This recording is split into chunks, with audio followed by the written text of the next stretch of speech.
Bonjour à tous, j'espère que vous allez tous très bien. Aujourd'hui on se retrouve pour une nouvelle vidéo. Donc je vous fais une vidéo d'analyse sur Ether qui fait suite à la vidéo d'analyse que je vous avais faite sur ma chaîne YouTube il y a environ 2-3 semaines. Et là je fais un petit point sur Ether parce que là on est à un moment qui est très important sur Ether d'un point de vue graphique, analyse purement graphique. Donc juste pour revenir sur ce que je vous ai dit dans ma dernière vidéo, donc je vous avais fait une vidéo d'analyse où en gros je vous avais dit que là on avait une ligne de tendance qui était ultra puissante et qu'il ne fallait pas casser sur Ether. On avait une zone de support également qu'il ne fallait pas casser, ici en bleu, et au-dessus on avait une zone de résistance.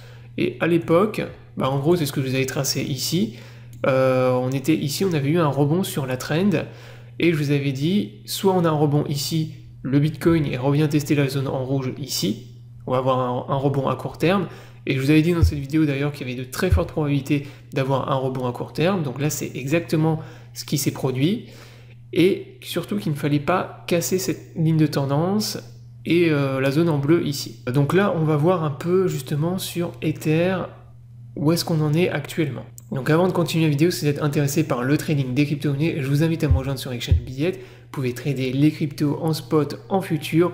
Vous avez même accès à du copy trading. Vous pouvez recopier automatiquement les performances des meilleurs traders de la plateforme. Donc si vous n'êtes pas encore inscrit, je vous invite à le faire. Vous avez le lien dans la description de cette vidéo. Ce lien vous permet d'avoir accès à un bonus lors de votre premier dépôt, donc profitez-en.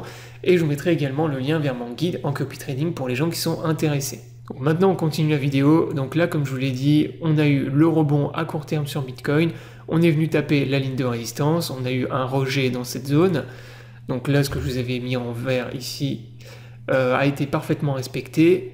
Et là, vous voyez que la ligne de tendance, on est revenu la tester une quatrième fois, ou cinquième fois, je ne sais plus exactement. Donc non, quatrième fois, on a 1, 2, 3, 4 points de contact maintenant sur cette trendline. Et maintenant, moi, ce que je m'attends sur Ether, alors bien sûr, ça va dépendre de ce que va faire Bitcoin, mais moi je suis persuadé que cette ligne de tendance elle va être cassée, qu'on va repasser sous la zone de support ici, et à partir de là, à court terme, moyen terme, on va avoir une accélération baissière sur Ethereum. Alors il ne faut pas oublier que sur Ethereum, lors du dernier bear market, on avait eu en fait un double bottom sur Ether. C'est-à-dire que là, vous voyez, on avait trouvé un bottom, on avait eu un retour bull sur Ether, et ensuite derrière, on est venu en fait retaper le bottom ici, aux alentours des 80-90 $. Alors pas exactement, mais vous voyez qu'il y a eu un énorme retracement sur Ether, et que globalement, on est venu retaper plus ou moins le bottom ultime qu'on avait fait ici au niveau des 80 $. Donc là, moi je m'attends à peu près à la même chose sur Ether ici.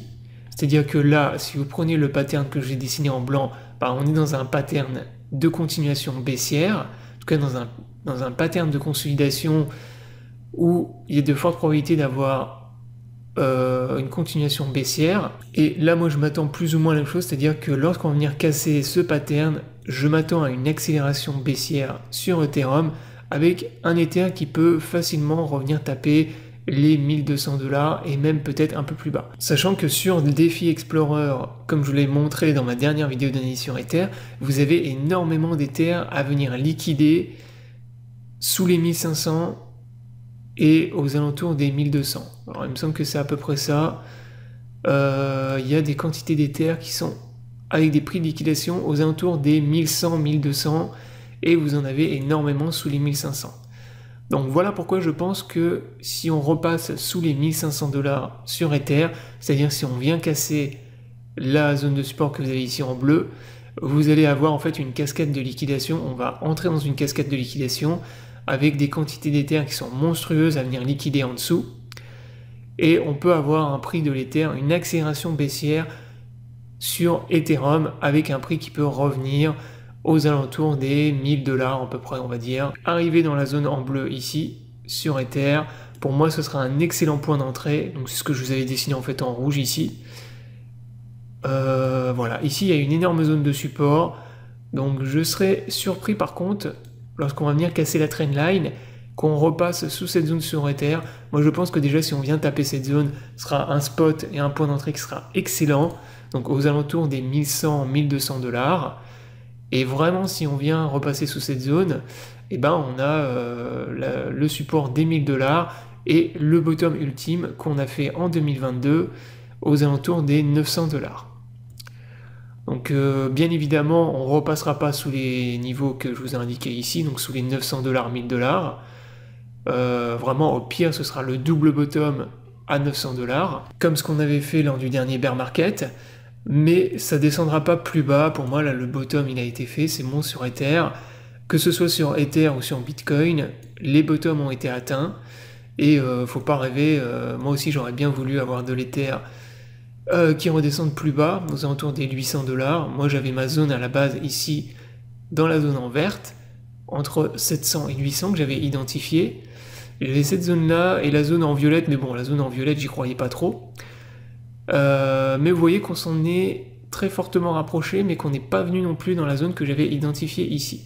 Bon après c'est pas grave, moi de toute façon j'achète pas des altcoins, moi j'accumule du Bitcoin pour le moment, là on n'est pas encore dans la phase où il faut all-in dans les alts. Mais voilà en gros ma stratégie sur Ether, ce que j'anticipe pour les semaines ou les mois à venir. Donc tout ça bien évidemment ce sera drivé par le Bitcoin.